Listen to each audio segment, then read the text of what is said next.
G'day folks, Links here, and welcome back to Greg Tech New Horizons.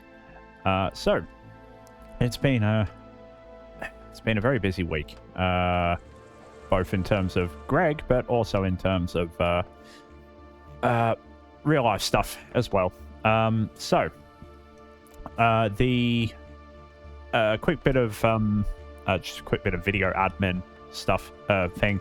I am actually really struggling. I'm not struggling to get time to play the pack, but I'm really struggling to get time to actually record. So I am going to I've probably said this before, to be honest, but I keep not committing to it. But I am going to basically only look to be uploading like once a week. So the videos are going to be more like basically the progress that I've made sort of over that week, and going into detail about what I've done that week.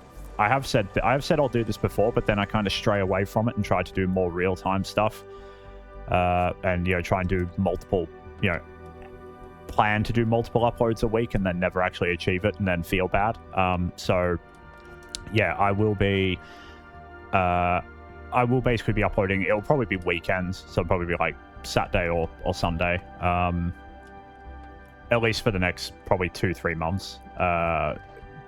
I'm hoping that post September or post October, things will start to quieten down a bit.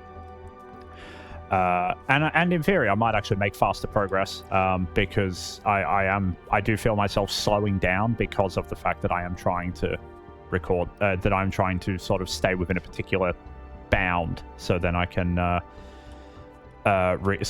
record and not have like massive progress jumps. But I think a week is fine. Given the amount of time I'm finding to play, I don't think a week will represent like a huge progress jump. And as we get later in the pack, especially as we get sort of like UV and beyond, even if I was playing really well and really often, a week still wouldn't represent a lot of progress. Once you get sort of beyond UV, then you get into that kind of waiting room part of the pack where I will actually probably go and play other games or maybe other packs. So that's just, to set a bit of an expectation. I keep trying to set that expectation for myself, and then I'm like, oh no, maybe I can do 2 videos this week, or but it never actually pans out in reality. So this video is obviously, I'm recording this on a Friday. It'll probably be uploaded on a Friday. So the next one will be probably in roughly a week. When it comes to unlocking new tiers, I will try and do that on camera. So for example, for ZPM, I need to do the Naqline line, or I've done the Naqline line. That's what we're going to look at today. I need to do I think I do need to do the first couple of steps of Waterline. I can't remember, but I definitely need to do the Netherite line. And then after that, I need to make the fusion reactor. So what will likely happen is I will probably do, in all honesty, the Netherite line and the fusion reactor will come pretty quick after each other, because literally the only thing I need that I don't have is the Netherite for the fusion reactor. So hopefully, if I do this sort of like once a week thing, the next video, which will be like sometime next week, might actually be me going through the Netherite line, because I'll probably build that off camera. So going through the Netherite line with you all, and then actually building our first fusion reactor and pushing into ZPM, or at least unlocking ZPM. But yeah, I do want to keep making these videos, but it's sort of getting logistically harder with sort of life and work and so on. But anyway, so that's that out the way. So Naqline, I built this a couple of days ago. One of the other reasons for the delay in this video is I hit a bugged daily build, and I just needed to roll back Angelica and roll back Crops NH, but I couldn't be bothered. I had too much stuff on. So the Crops NH bug has now been fixed that I hit. So I've just rolled Crops NH forward, because the fixed version isn't in the dailies yet. But I've had to roll Angelica back for now, because I was getting weird render errors with my shaders in the current version.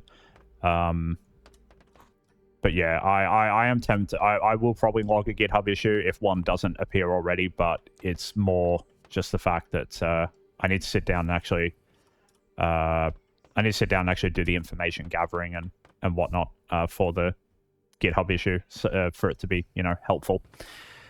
But yeah, so anyway, so yeah, I have the Naqline. I've only built the first stage of it so far, which is purely the Naquid bit. I am gathering the concentrated enriched Naquita sludge dust, though, which is how we do the enriched Naquita line and the Narquadria line. They both start from that dust. And originally I was going to do this as level maintained, but it's kind of ended up in this like weird level maintained / passive hybrid. In all honesty, the Naquita line's not huge. I probably could have just done it passive because it's not a huge line, especially the first part of it. And even the enriched and the Narquadria, they're not huge either. But basically the way it's working is I have 2 Vulcani here. So the first one is taking the Naquita oxide mixture dust that we get from the ores, and it processes it with fluoroantimonic acid to basically make our low quality Naquita emulsion, which is basically the first input in the line. It's the beginning of the line. We also get titanium trifluoride out of that, so that just goes into another Vulcanus to be recycled into hot titanium ingots and hydrofluoric acid. The fluoroantimonic acid I'm making using a level maintainer, so these 2 LCRs are running the recipes to make fluoroantimonic acid. Although I have sort of discovered the level maintainer takes a long time to actually, to re-poll, as it were. So I probably need to change the batch size. So like 1002, can I do like 100243? Yeah, I can do like 10 buckets at a time, for example. I need to tweak the level maintainer. Either that or I put it on passive, but that would require me probably to move these somewhere else. But yeah, so these are doing... There's only 2 LCR recipes. There's antimony pentafluoride, which is what it's making now. And even at ZPM, this takes 5 seconds. And then the other recipe is the fluoroantimonic acid itself. But in the middle, there's a distillation tower step, which I'm just using a single dangote for, because that recipe is like, I think it's like an MV recipe or something, or a HB recipe, but it's only like 5 seconds. Excuse me. It's only like 5 seconds. So it's not particularly time consuming. And this dangote is also handling the waste liquid recycling from the Naquita line as well, because again, that's a very quick recipe in I think this is an IV dangote. So yeah, this is... I did originally have 2 dangotes, but that was massively overkill. And I only had 1 LCR to begin with, so I got rid of one of the dangotes to make a new LCR. I could probably make this a quad LCR setup, but yeah, it's fine for now. It'll be fine for now. It's not the fastest thing in the world, but it's fast enough, in all honesty, for the moment. And then there's various sort of byproducts you get that you just electrolyze to recycle to get some stuff back. So I just have an electrolyzer here with a stocking input bus, which basically processes our fluorospar dust, which is a way to... It's not a loop. The line is still, I believe, fluorine negative, but you do get some of it back. So from the fluorospar dust, the adamantine dust, that's not actually a byproduct. That is an output from the line. You just electrolyze that to get adamantium. And then sodium oxide is not actually produced by this line, but it is produced by when you smelt the... Yeah, good, it's in there. It is produced when you smelt the Naquita dust to make Naquita ingots. You get sodium oxide, and I don't really have like a random electrolyzer on the mainnet to electrolyze it, so I just let it come into the subnet, or the subnet just pulls it in and electrolyzes it. And then the second row is centrifuges. This was massively overkill for just Naquita. These are 2 ZPM centrifuges. And yeah, for just the Naquita, this is massively overkill. So I might actually... There is a Naquadria recipe that needs a ZPM centrifuge. So I might put that in here as well. And I don't think that's particularly long either. I'd have to I'd have to have a look. I can't remember exactly whereabouts in the line it is, but I'm fairly sure. I think it's actually that. No, it's not that.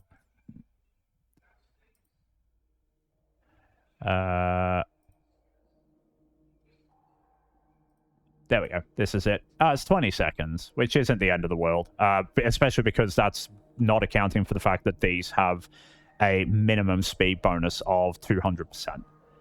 And then obviously they'll speed up.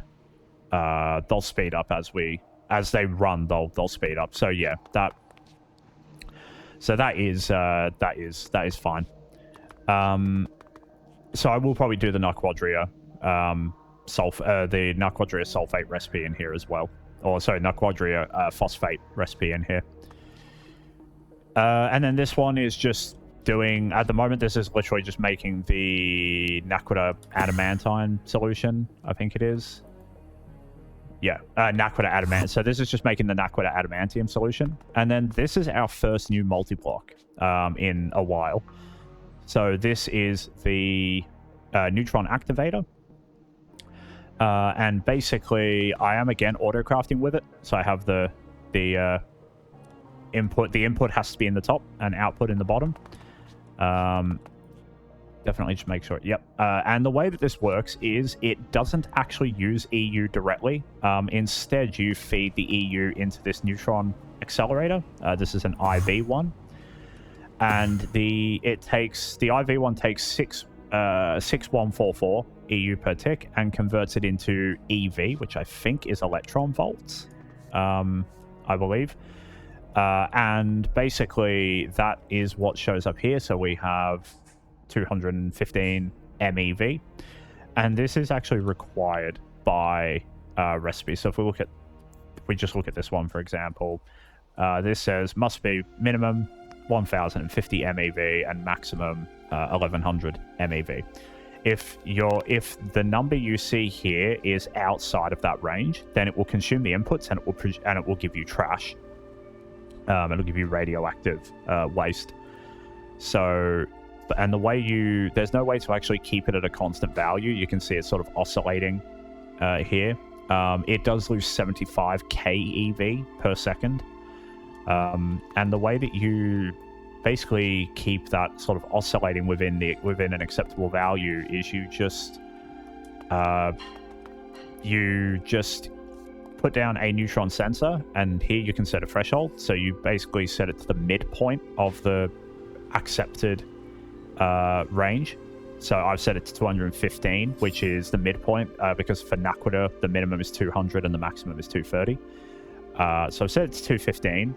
And then I have a machine controller cover on the neutron accelerator, and that is set to disable with redstone. And it has a tick rate of 1 second, and that's just for TPS reasons, because this doesn't need to tick every more than 1 second, more often than 1 second. It might do in future for different recipes in the future. Or when I speed this up, it might need to. When I speed up the rate at which it inputs the EU, or sorry, the rate at which it generates the electron volts. This will explode. If this number reaches 1200, it will explode. So that is something to watch out for. Some of the recipes, I don't think there's any recipes above 1100 that I've seen. But yeah, that is something to sort of watch out for, is that it will explode. And then the last step of the line is in an autoclave, and that is basically to produce the actual Naqquadahine dust. I'm doing this in an LUV single block autoclave at the moment because I still can't make the multi-block one because I still don't have argon. I need to get argon set up. I'm currently either pondering pumping liquid air from I think it's Callisto. I'm either pondering pumping liquid air, or I am probably going to breed Argon B for now. So we'll see. I am currently pondering doing Argon B. And then this LCR is just for handling recycling. So the line does output some, or byproducts, really. So the line does output a couple of byproducts. So it outputs waste liquid, which you then distill to get these products. So basically salt water, phenol, and hydrochloric acid. But you also get chrome dust. And then it also outputs gallium as well. This quicklime dust is recycling from the... I think it's the gallium line. No, I mean it's from the waste liquid. Yeah, it's from the waste liquid. So the waste liquid recipe also gives you calcium dust back. So you basically just recycle that to get quicklime, to get the quicklime. So the quicklime is a loop. There are some other loops in here. So ether is a loop. So I just made 64 buckets of it, and that's more than enough. So that's part of the fluoroantimonic acid thing. You put it into the LCR when you make the antimony pentafluoride, and then you get it back from the distillation tower step. And the other loop is the P507. So this is used in all 3 lines, I think, not just the Naqline line. But again, this is a loop. You use it in this step, in the Naqline adamantium solution step, and you get it back from the autoclave. So I've just crafted those. I've just batch crafted those and shoved them into this subnet. But yeah, at the moment we're up to 148,000 Naqline dust. Still got a load of Naqline oxide mixture dust to go through. You do get some Naqline oxide mixture dust back from the line as well. So I think it's from...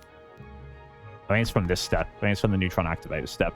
You get a couple of dust back. So those are just going into the main net and then will be sucked into this Vulcanus again. So this is basically how I've got the level maintainer set up. Oh, it can't craft the... I wonder why. I wonder why. So yeah, this is the...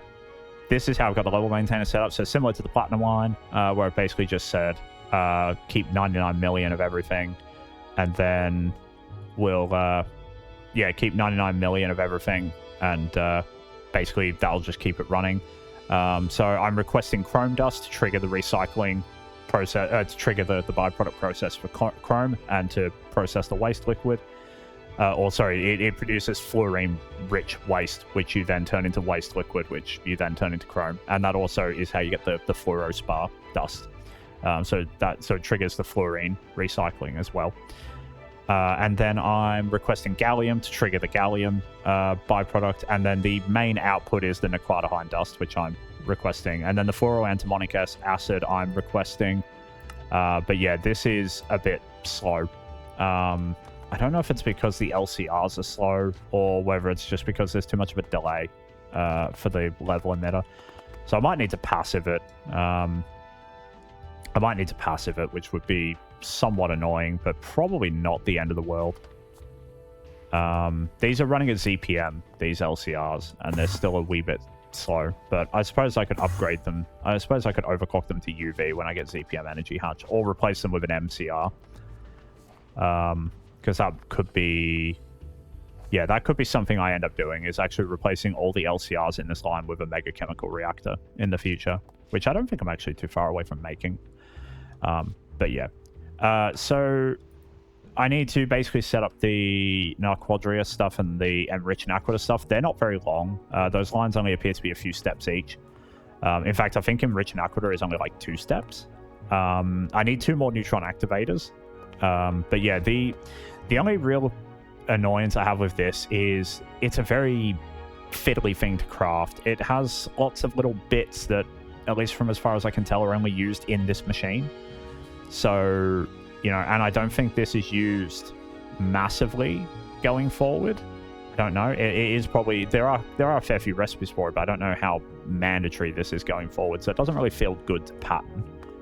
It just kind of feels like a bit of a waste to pattern, and rather to pattern it and keep, and keep it in auto crafting. But yeah, but again, I don't know. I could be wrong.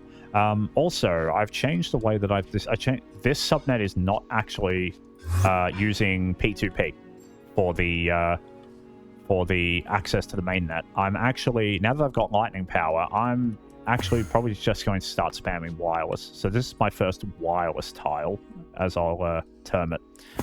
And so I have a wireless connector on mainnet, which is going back to a wireless hub on the thing, on the controller. And then, yeah, most of this tile is a subnet, but except for obviously over here, where I'm pulling stuff in from mainnet with the Vulcan Eye. But yeah, that's probably what I'm going to start doing for more stuff, is just using more wireless, because I've got the power to spare for it. I was actually planning to start Neverite Line, but I realized that I didn't quite have everything I need for it at the time, which is why I went on to doing Naqline. One of the big things that I was missing was Nether Shards, but I have now bred the Nether Shard bee.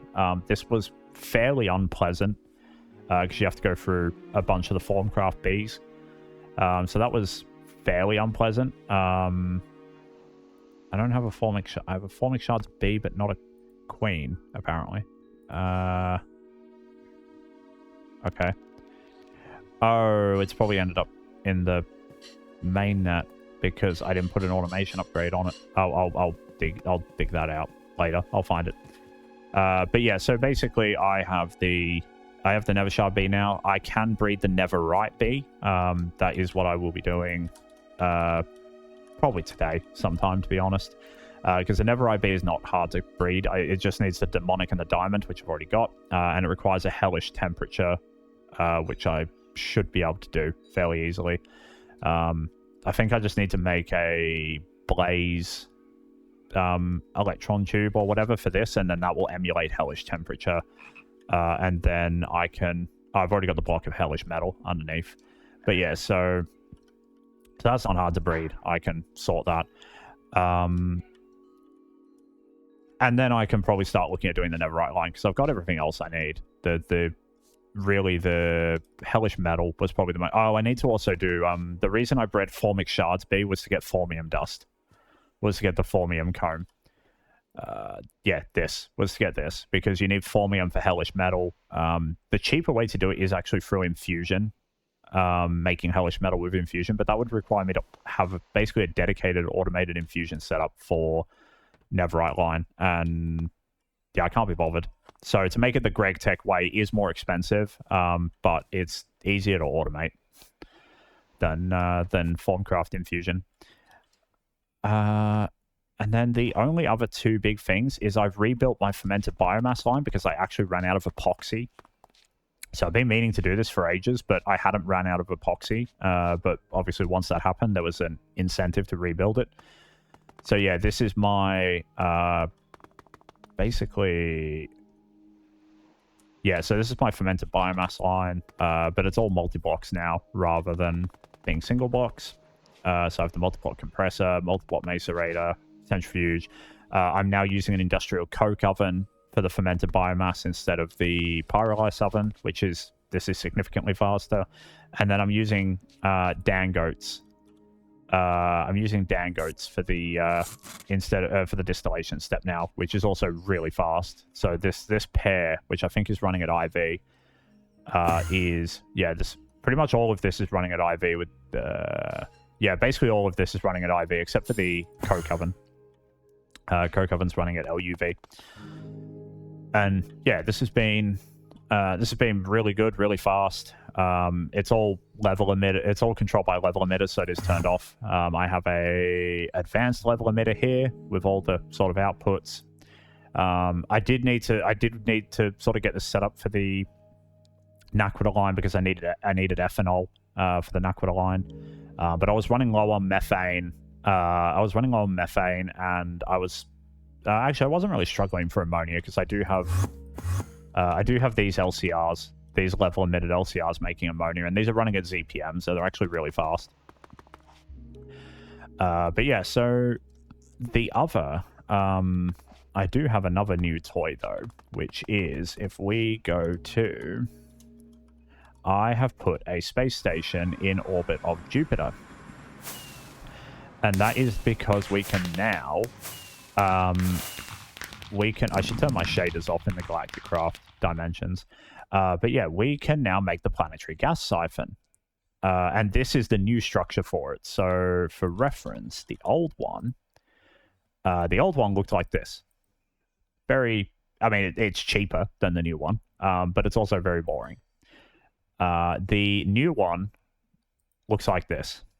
So this is the PGS in 2.9. The structure looks sick. I really like this. And I've just kind of built it into the platform.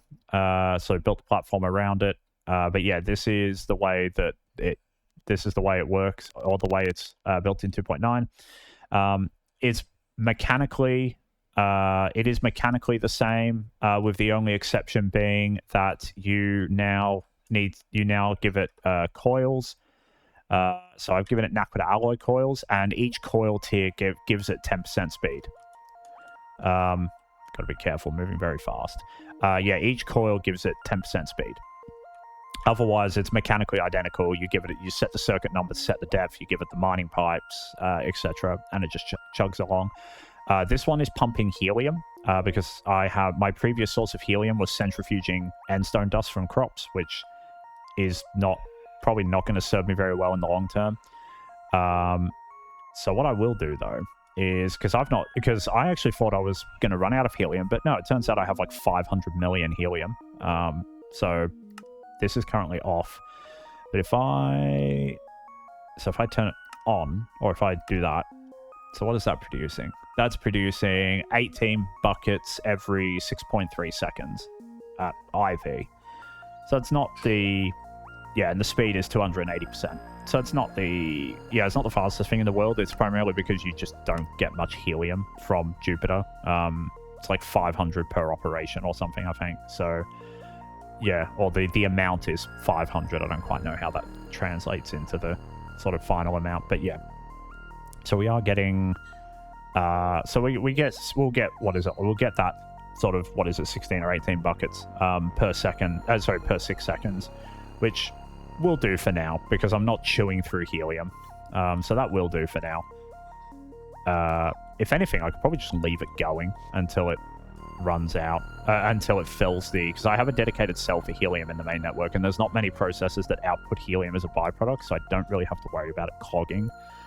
So I could probably just leave this going until it fills the cell in the main network, and then put a big cell in. I'll put a big cell in the output hatch as well, to give me a big cache.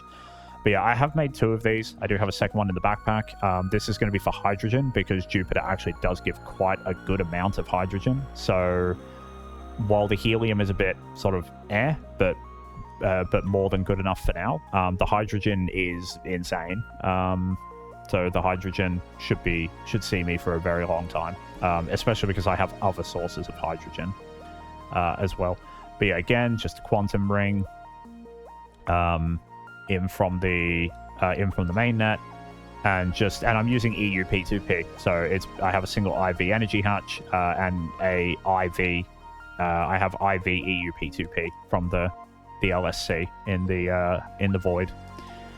But yeah, so I think I'm probably gonna end it here. Definitely happy with what I've managed to get done this week, but yeah, next week, no promises, but I'm really hoping ZPM next week. I do need to revisit Blood Magic at some point, but I just honestly have not been bothered doing that this week. But yeah, next week I'm kind of really hoping at least to unlock ZPM, and I'm hoping that will be what the next video is unlocking ZPM.